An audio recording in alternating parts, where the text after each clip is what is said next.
Magandang tanghali mga kapiston. May gagawin tayo ngayon yung idle up ng JIT. Nung nakaraan kasi ginawa lang natin ng uh, kinonvert natin. Ibang idle up ang kinapit. Itong isa. Yung, ito na idle up ang ginamit natin. Kaso hindi pwede. Ang diferensya matagal siyang bumalik yung minor. Tsaka matagal din siyang humatak. Matagal humila ito. Pag idiin mo yung accelerator, pag apak mo ng accelerator, saka pa siya humigop ng malakas. Pero pag hindi mo apakan, mabagal siyang humigop. Mabagal siyang gumanya, tumaas. Kaya kailangan natin ibalik yung luma. Yung original niya na idle up. Yung ganitong idle up. Kaya kanyang original mga piston. Itong klase. Kaso lang ang nabiling idle up naman surplus. Surplus yung idle up. Ito yung luma. Yan basag na. Pero okay pa okay pa to. Ang problema dito lang. May singaw. Ito naman yung surplus.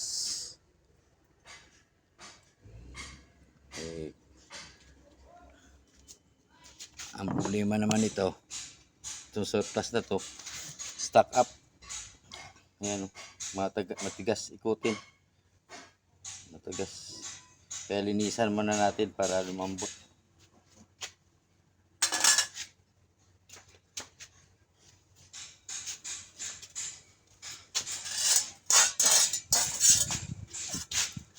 Gamitan natin ang gasolina ng tugas natin. Tapos babalik-balik lang yung ikot para lumambot.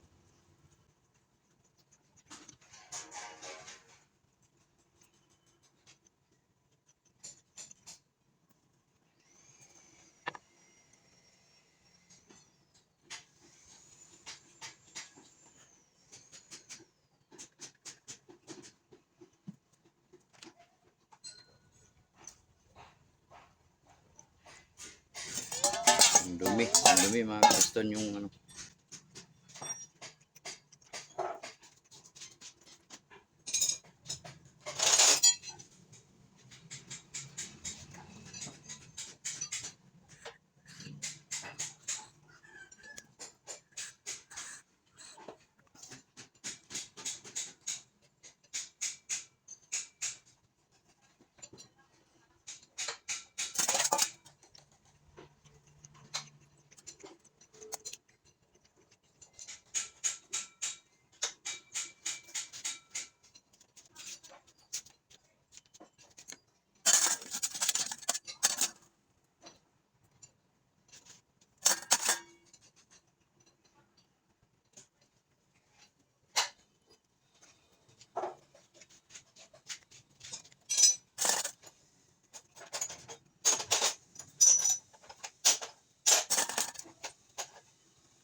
dumi. Surplus na idle up. Wala daw makitang bago.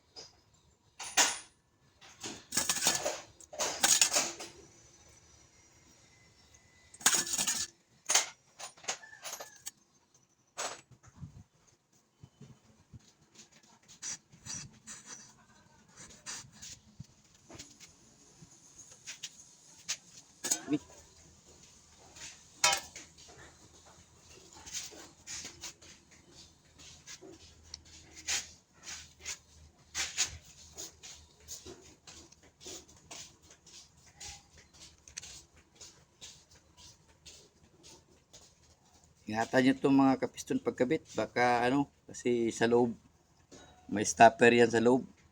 Dito banda sa baba, may stopper.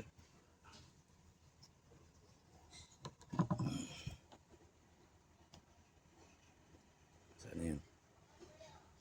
Ayan, may stopper yan. Ayan, may stopper. Baka pumatong yung isa, ano? Baka papatong ito. Dito kasi, o yan o. May umbok yan. Baka yung umbok niya ay pumatong doon sa ano, doon sa may lock niya. Mababasag yung puwit. Ito mga kapiston, mababasag to. Yung likuran. Mawawala yung stopper ng ano.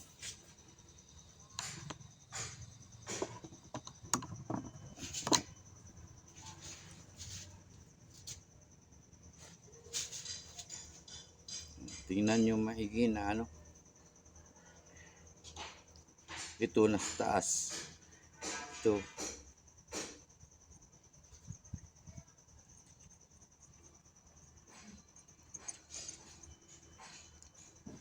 Kailangan kasi sarado ito. Yan, sarado. Saka lang yan bubukas pag ano, pag may kuryente na, pag maggamit ka ng aircon, mabubuksan yan. Angat ng konti. Aga ganyan. Pababa. Pag ganyan ang ikot. Hindi pa ganun. Ganyan. Pababa. Pag ganyan. Kita nyo. Pag ganyan ang ikot, hindi pa ganyan. Yan. Mabubukas yan.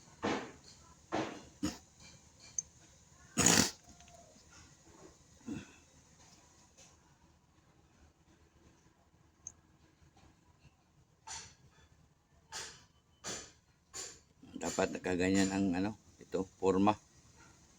Sa taas. Dapat level siya dito. Tapos yung lock niya dito sa baba naman. Kaya hindi sila magbangga.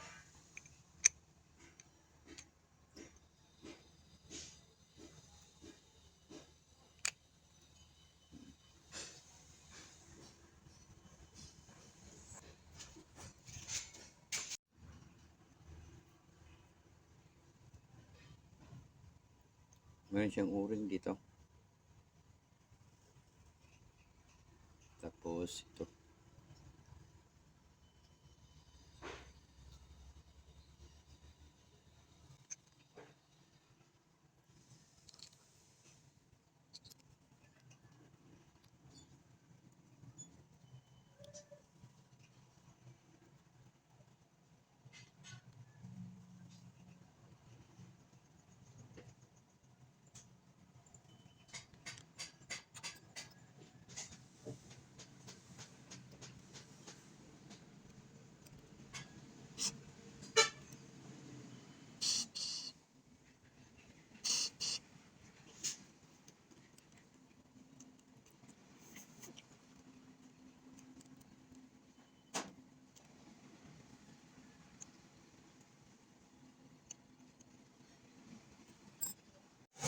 Okay mga kapiston, naikabit na natin yung ating idol up. Ayan, naibalik na natin sa original. Balik na natin sa original yung ating idol up. Naikabit na rin natin ang ating map sensor sa ilalim. Ito mga kapiston. Ito yung map sensor nya. Naikabit na natin yan. Wala na tong gana. Pwede rin naman hindi natin tanggalin yan. Hayaan na lang natin yan dyan. Importante ito. Ayan.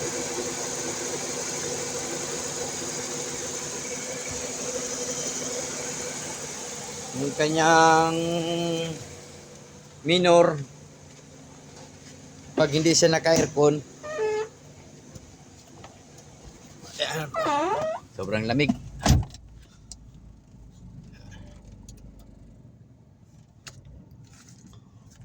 Ayan. pag hindi siya naka-aircon mga kapiston, yan, patayin natin yung aircon. Yan, patay na yung aircon niya. Nakasero na. Yan, nakapatay na rin to. Ayan. Patay na rin yan. Ang minor niya is 800. 800 yung minor. Pag i-aircon natin, yan, pindutin natin, lagay natin sa ano. Yan, naka-aircon siya. Ayan mga kapiston, no. Bumaba ng konti tapos babalik naman sa 800. I-focus nga natin ng konti. Okay, parang hindi makita. Ayan. Patayin natin. Ayan. Patay aircon. On. Ayan, bumaba pero bumabalik sa 800. Ayan. Ayan. Bumabalik siya sa 800 mga kapistan. Sabayan natin ng cambio. I-cambio natin ng reverse. Ayan. Ganun pa rin. Hindi na siya bumabagsak. Balik pa rin siya sa 800. Nung nakaraan na ginamitan natin nung ibang idle up na mechanical, wala. Pag gamitan mo ng cambio na nakahinto, bagsak. Ayan. Okay na mga kapiston. Ay road test na lang natin to. Ayan o. Nag-automatic yung aircon. Kaya gumagalaw yung ano. Ayan, aircon na lang. Balik tayo sa parking. Reverse. Na naka-aircon. 800. Neutral. Primera. Ayan. 800. Yan. Ano sa Primera. Sa drive.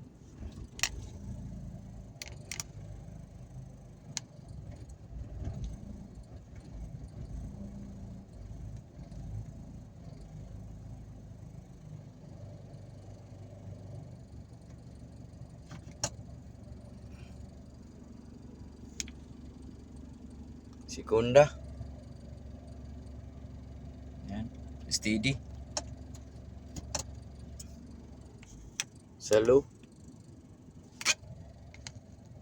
Yan, naka-steady pa rin siya. Sabayan natin ng ikot ng manubela. Sagad. Ayun. Ganun pa rin. 800. 700. 7 to 8. Yan, gumagalaw-galaw. Gumagana ka. Yan.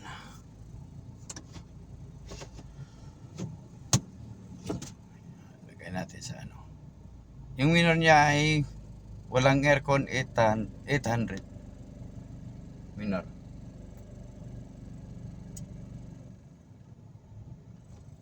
Walang aircon. Patay aircon yan mga kapiston.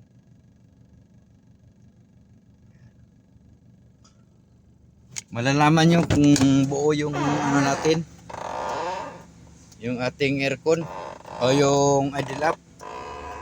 I-on natin yung aircon, lagay natin sa adus.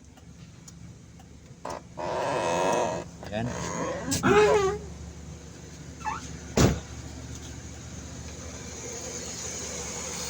Tapos tanggalin natin to. Ay, nakikita nyo, tumataas yung minor natin. Pag tinanggal natin yung kanyang wire, yan, tumataas yung under ng makina. Ibalik natin mga kapiston para ano, para bumalik sa minor. Yan.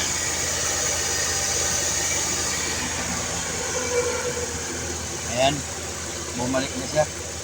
Ibig sabihin, good ang ating idle up na surplus. Good yan. Ayan. Yan ang minor niya mga kapiston. Oh. Ayan, 800 pa rin.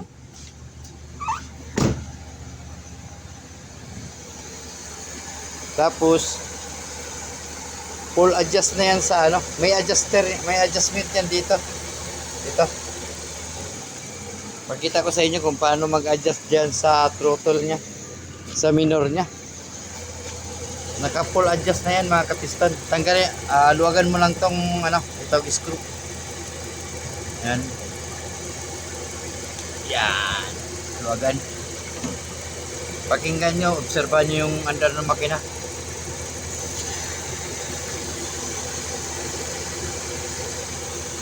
Naka-aircon yan siya.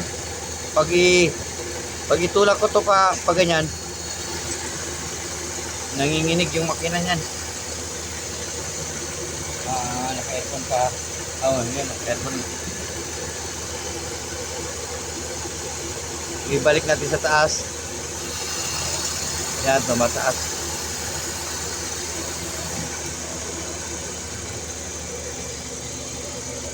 Isang minute.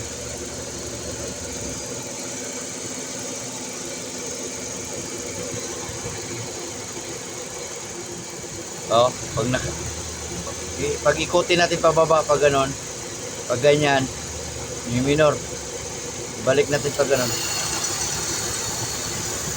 Teka lang, kaya naka-automatic.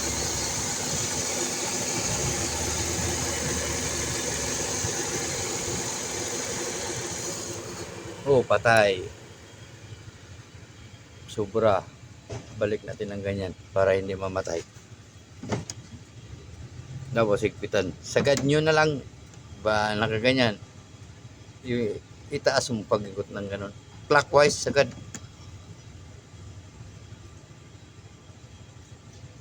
Tapos higpitan.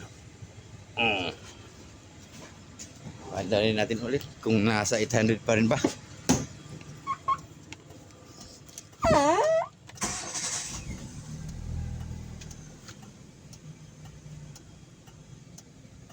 800 pa rin mga kapistan. Oh.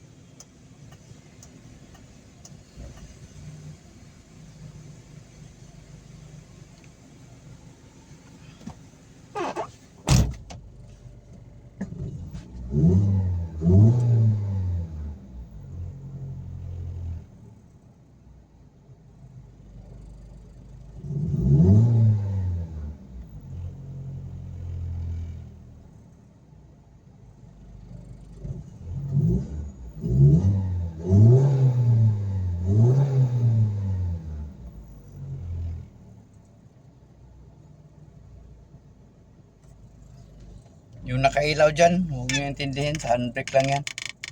Mamamatay yan pag i-release mo yung handbrake. Ayan, naka-handbrake. Handbrake lang yan, o sa patay na. Kababa yung handbrake. Itaas mo. Ayan, iilaw yan dyan.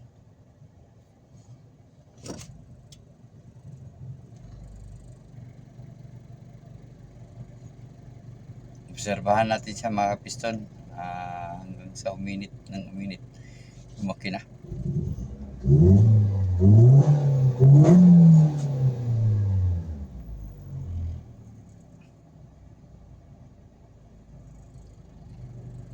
Mamayang gabi, road test natin to papuntang Kapas tapos balik dito.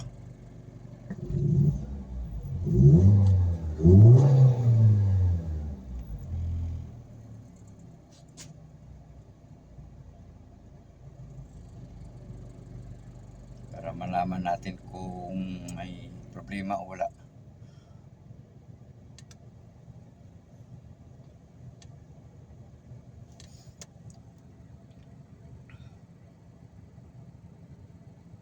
Hanggang dito lang yung video natin mga kapiston.